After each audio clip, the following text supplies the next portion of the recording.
Hello everybody, and welcome to a presentation of the Scenario Exploration System. The Scenario Exploration System is a platform that has been developed by the Joint Research Centre of the European Commission to allow people to get into scenarios and to explore what would happen to the issues of interest that they have in the shape of taking roles to explore scenarios coming from foresight studies.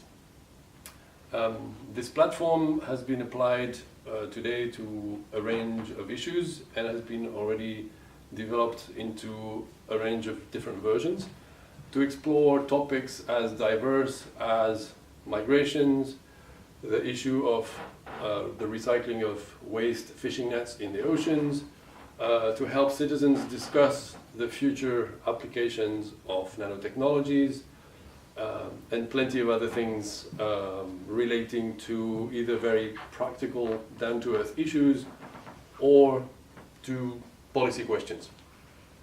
This platform has already been used by DG Santé, for example, in the European Commission to reflect on how to make evolve their role towards the future. So this shows already the range of applications which are possible to apply the scenario exploration system to, and how flexible the platform is. So here I'm going to take a few minutes to present to you a particular version that was developed by a European project called EU-Innovate, where I'm going to show you the main elements of the scenario exploration system. So this platform contains a scenario exploration board, which is typically separated into two halves, that allows you to explore one particular scenario on one half and then another scenario on the other half. The scenario that we are exploring is indicated by choosing a scenario disk, a scenario circle in the middle, which is usually color-coded according to the color code used for the scenarios that have been developed. And then you see on the board different spaces which are used to cover what we call scenario detail cards. So the cards which are used by the moderator to actually roll out the scenario story.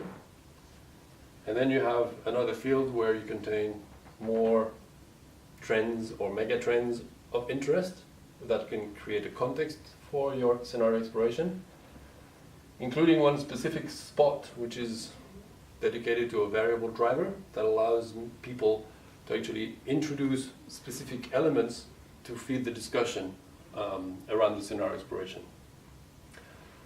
Typically, a scenario exploration is carried out by 5 people. So you have 4 scenario explorers, each taking a role which is according to the topic of interest. Very typically, we use roles among policymakers, among civil society organizations, or among business. But of course, the multiplicity of roles that can be used is really infinite.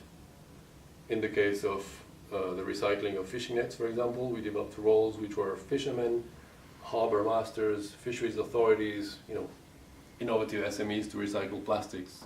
Each scenario explorer also gets a number of action cards, which are here indicated, in blue, purple, and in green, which indicate the range of actions that the scenario exploration, the scenario explorer, can take.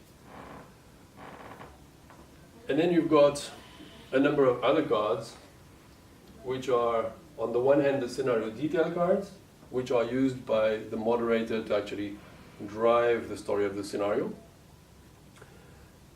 And then finally, real-life cards, which are a bit similar to the chance cards in the Monopoly, but which are used at the end of each round in the scenario exploration to adjust a little bit what has been happening. The one role I have not talked about yet, but which is very critical, is a 5th role, which is called the public voice. The public voice is representing one of the main opinion streams in society, and the role of the public voice is after every scenario explorer has taken an action in every time round to judge the actions in terms of the future impacts that they are likely to take. So one very important element that we have not mentioned so far is the resources that the different scenario explorers will have at their disposal in each of the scenarios they explore. So once a scenario is chosen, this scenario determines the relative amount of resources that the different scenario explorers will have. These resources are materialized around the board by a number of tokens. The color of the tokens corresponds to the color coding that each of the scenario explorer has. For example, in a more socially oriented scenario, somebody representing civil society will have more influence and therefore more resources. In a more market-oriented scenario, the business will have more resources. This allows us to discriminate and create different proportions of strength between different roles according to the context created by each scenario. The scenario explorers take actions, and they have action cards. So once the scenario explorer has taken an action, he or she puts the card on the board, and then will put the corresponding resources that he wants to attribute to that particular action on the card. One very notable fact is that among all these tokens, you will see a set of red tokens. The red tokens are the ones that are reserved for the public voice. This platform was developed as a working tool. The idea is that you use the platform to generate interesting discussions, but then of course you want to be able to debrief afterwards. So we have developed a record system based on 3 simple sheets. One sheet being the Explorer record sheet. So this is a sheet which is given to every one of the scenario explorers, in which they can write down the characteristics of the role that they are taking. And then they can record the list of actions that they are taking at every round in the scenario exploration. Recto verso, of course, because we explore 2 scenarios, 2 contrasting scenarios at a time. The principle for the public voice is very similar. So you have a little space at the top also to define the profile of public voice that you are taking.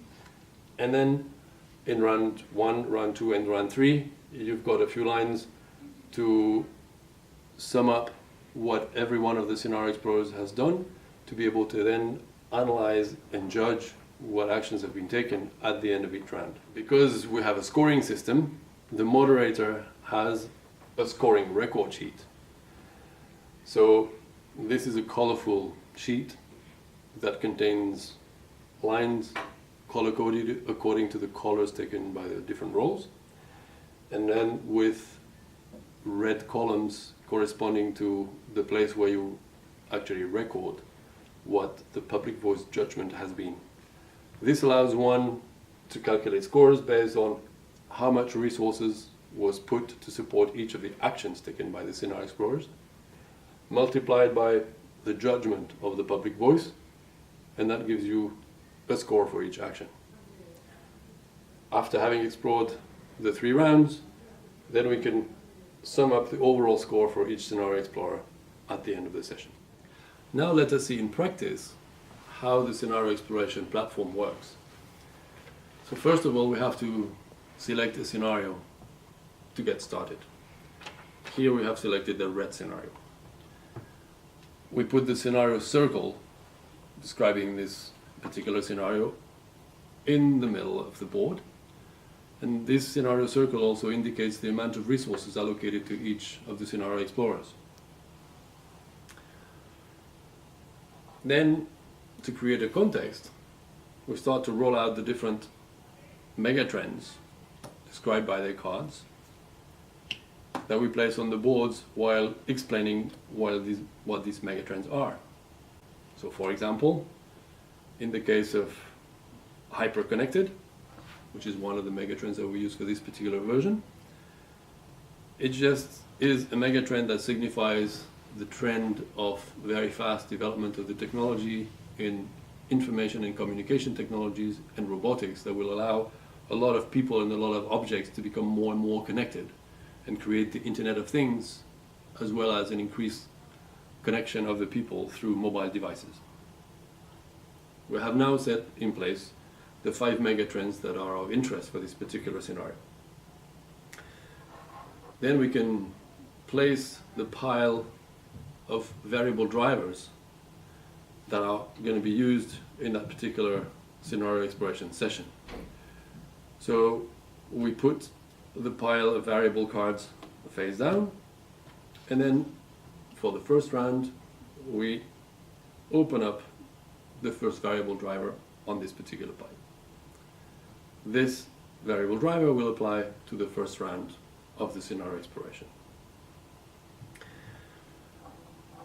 Beyond this, we're now ready to start the exploration of the red scenario, and we're going to place on the board the scenario detail cards, which are the cards which are going to be used by the moderator to actually tell the story, which is going to create the context in which the scenario exploration will take place. We also have the deck of real-life cards, which we put on the board, and every scenario explorer will receive 2 real-life cards that he or she will be able to choose from at every round. At every round, every person, every scenario explorer will be able to use one of these real-life cards. The real-life cards look like this. They contain a text that allow you, by reading it, to understand what you can do. Each of these real-life cards can be played either at the start of a round or at the end of the round. They allow people to actually modify slightly scores and influence very often the response from and the judgment from the public voice. In addition to this, every scenario explorer will receive a set of action cards. Each deck of cards offers a choice of different actions which are typical for the role chosen by the person. So in this particular case, we are with a policymaker which can decide to invest in education, to organize a campaign, standardize, organize a summit, consult stakeholders, and so forth and so on. Every deck of cards has a set of actions which corresponds to the profile of the role being taken by the different people. Each of these roles is color-coded: blue, green, yellow, and purple. What is interesting is that these actions and this set of actions proposed should not be felt by the participant, the scenario explorer, as a limitation.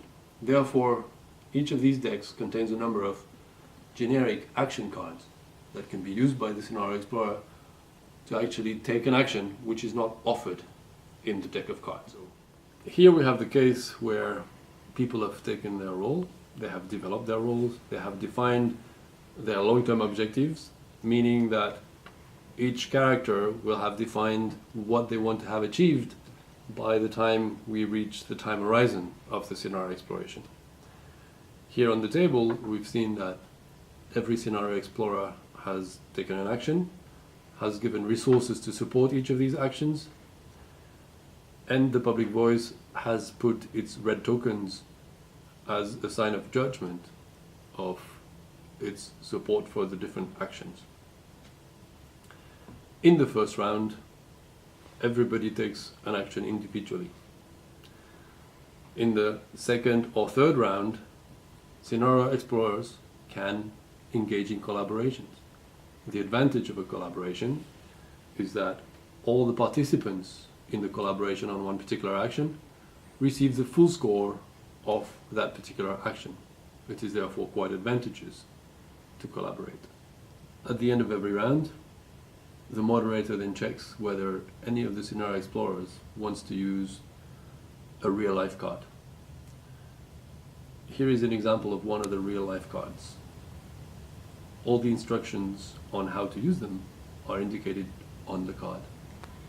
essentially what happens is that if somebody wants to play one, which is not obliged, you just read it, explain to everybody else, why you want to use that particular real-life card, and then people will execute the actions that are described by the real-life cards. And you actually demonstrate this by placing the real-life card slightly under the action cards which are already on the board. It means that today we have between 50 and 100 people who have asked us to use the scenario exploration system across the world. And therefore, we have now decided to create very soon a community of practice where the different practitioners of the scenario exploration system can join others and share their respective experiences with the platform and also their different versions of the platform. We are fortunate enough to have had now a couple of boxes of the scenario exploration system given to us by different projects that successfully applied the platform. If you are interested in using the scenario exploration system and obtaining one of the versions which is available to us, feel free to contact us at the GRC and we will very happily send you a set of files that you can easily edit and print if you just want to have one of the standard versions that we have at your disposal.